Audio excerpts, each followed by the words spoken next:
Bunga ng alugbati mga kaumami. Tara, lutuin natin ang bunga o bulaklak ng alugbati. Naggisa lang tayo ng bawang at sibuyas, maraming kamatis. Maglalagay ako ng patis, pampalasa, of course, yung isang lata ng sardinas, paminta para lalong masarap, and syempre huhugasan natin yung lata dahil Pinoy tayo.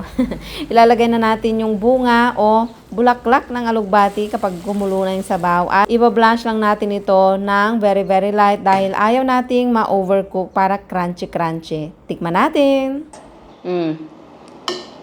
Nakatikim na po ba kayo ng bunga o bulaklak ng alugbati? Ito po yung bunga na green pa.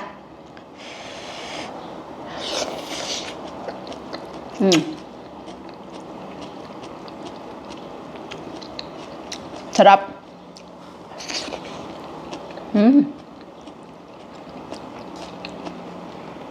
Ang lasa po ay parang talbos din o dahon.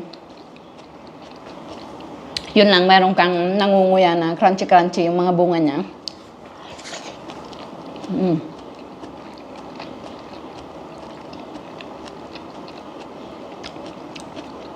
Baka marami kayong puno ng alugbati dyan. Subukan nyo po, parang hindi nasasayang.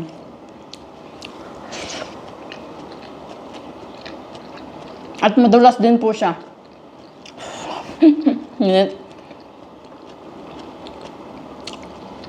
Madulas din po na parang dahon.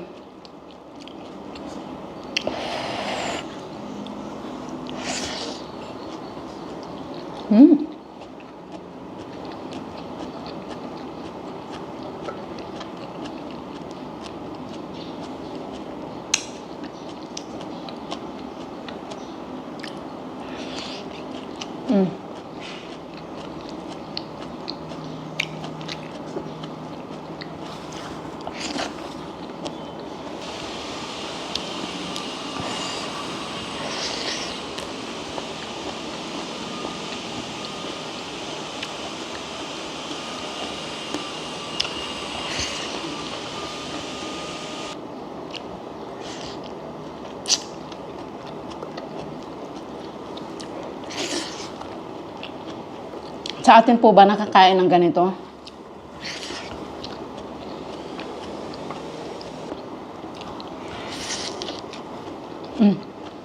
Usually, yung nabibili ko, yung bunga niya maliliit lang, parang mga bulaklak lang. Ngayon, merong mga malalaki.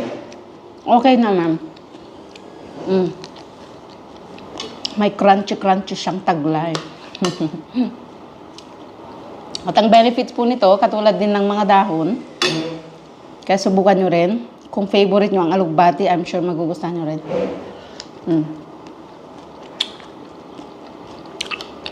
Isa sa paborito kong ulam kahit na lagyan lang ng sardinas, ang sarap. Dito naman sa Thailand, ang ginagawa nila ay nilaga lang, blanch or steam, tsaka isinasaw-saw sa mga maaanghang na sausawan.